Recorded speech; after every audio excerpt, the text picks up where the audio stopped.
Hey guys, I just wanted to do my review of Supergirl Season 3, Episode 1, the season premiere, known as Girl of Steel. It takes place 6 months after the Season 2 finale.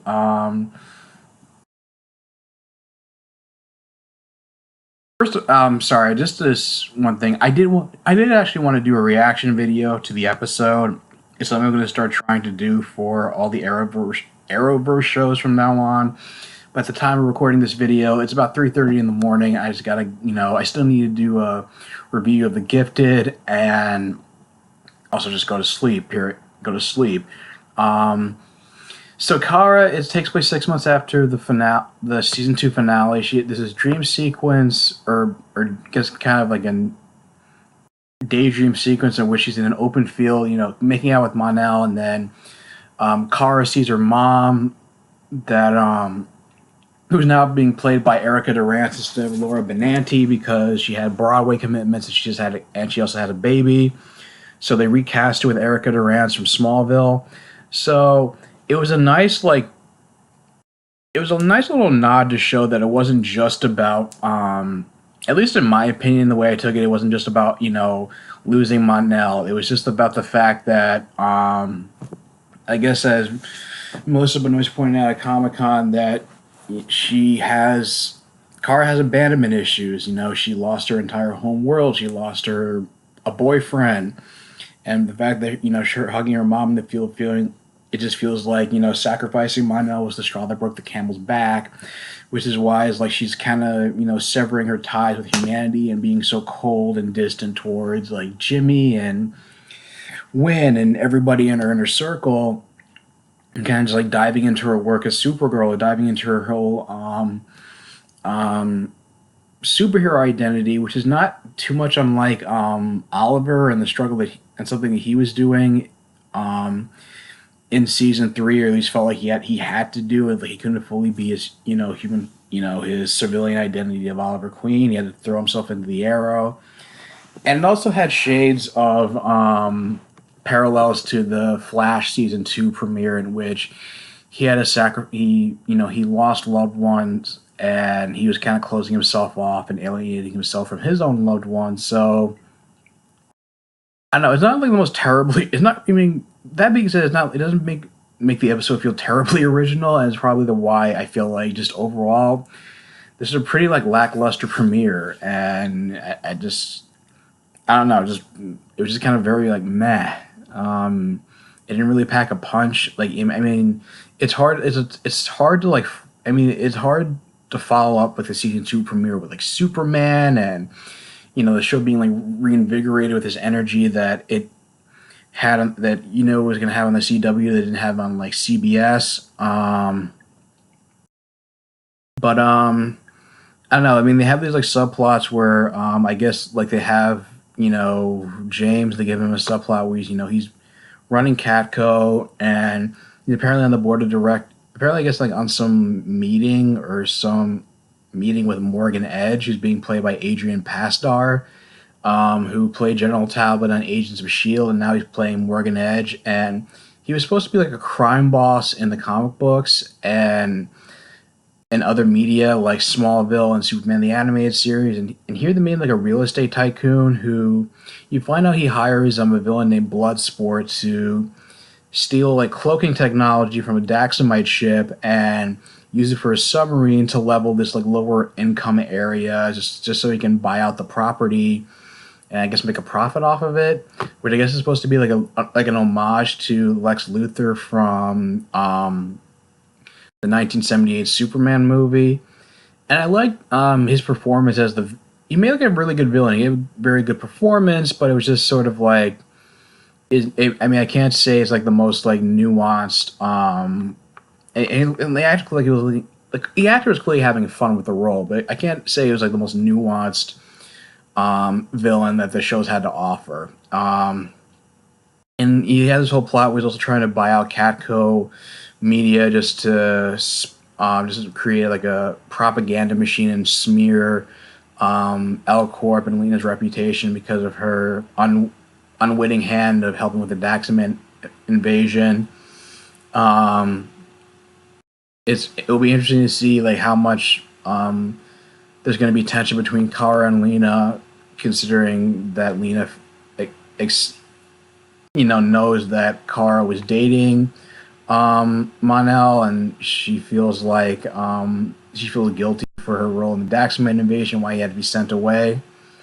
Um, and it gets to the point where it's like she gets so increasingly cold towards her friends, Kara, that Jimmy has to use the emergency signal watches to get her attention, and I mean it's been 6 months to try to get her out of her funk, but in the end she gets pissed off and quits working at Catco, and then Alex tries to go and reason with her and saying that Kara Danvers saved her life more than Supergirl, and that was the best part of her. And you have like Lena doing a steel, and I guess because it's pretty on the nose, like they actually have a steel statue, Girl of Steel, to honor Supergirl and like her efforts, especially during the Daxamine invasion. So again, it has parallels for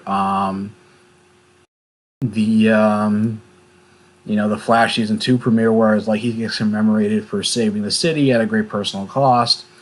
And then you also get to see glimpses of Samantha Arias and her daughter Ruby, the former who's supposed to be Rain. And it's just kind of like this brief little cameo where it's just because Bloodsport, used a cloaking device to have a submarine attack a low-level income area, and the ground like cracks in the ground, like almost like it's an earthquake or something, and basically, and she gets. And Ruby gets trapped under this debris, and Samantha is panicking, trying to like lift it up on her own. And so, and because she's able to muster up like super strength that she doesn't realize she has to lift, crush the bars and lift up the debris and save her. And as they're hugging, she just wonders like, was that really? You can tell she just like looks at it when she lifts it up, how she crushed the bars, as if how much of that, like, was that really just all adrenaline? And there are more hints to her whole realizing that what her Kryptonian origins might be, because she's in that same field with Erica Durance as Alora, except in her that same dream sequence. Except that dream sequence, Alora has this like monstrous face that causes Samantha to wake up in the middle of the night in a cold sweat. I'm not sure what that means. If that maybe there's some kind of connection, if she has some kind of connection to the House of L, like in that sense. And I guess the only other major subplot is, I guess, Alex being somewhat distant towards Maggie about the wedding and wedding plans, and you find out it's because like she doesn't have her dad to walk her down the aisle, which feels like. So eventually she opens up with Maggie and discloses that, and they reconcile, and then Alex asks because John Jones has been such a father figure to her she asked him to walk her down the aisle, and he was so moved he's almost moved to tears by the offer, and he says he would love to. And eventually, I guess because of the whole fight where it's stupid. It's like, you would think like being a Kryptonian is like stuff, only kryptonite is the only thing that can kill her, but then it's like you have at the end of the season 1 finale where it's like, oh, she can't breathe in space, and now it's like she dives underwater to fight the submarine, and it's like, oh, and they mentioned like, oh, she can't breathe underwater, and watch she gets hit by a torpedo and knocked out until she sees Monel again in the dream sequence, and he tells her to wake up, and she's able to lift the submarine out of the water and stop the attack. And it ends with Lena buying Catco to prevent Morgan Edge from buying Catco, with Morgan Edge threatening to retaliate, and then Supergirl flying Morgan Edge up to a shipping barge, saying that even though she can't prove that he was the one behind the attack and hired Bloodsport, that she's got her eye on him. And I guess if she finally just at the end of it just decides to stop being closed off and meets everybody at a bar at the alien bar, the alien dive bar they usually go to. But I don't know. I mean, I mean, just describing the episode sounds better than it really was, but like I said, it just felt very just lackluster and really not. It just felt like it was just setting up. It was just a lot of setup and not really a strong foundation to the season. And I hope that the way that they're gonna be setting up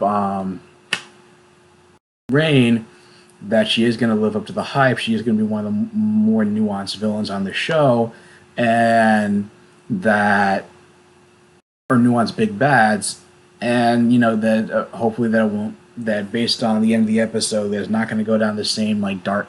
It's not going to be like dark and dour, just like the Flash season 3 was. I mean, that's my thoughts on it. How do you guys feel about the episode? Are you looking forward? What are you looking forward to this season? Leave your thoughts in the comments down below. If you like this video, share and subscribe, and I will talk to you guys soon. Take care.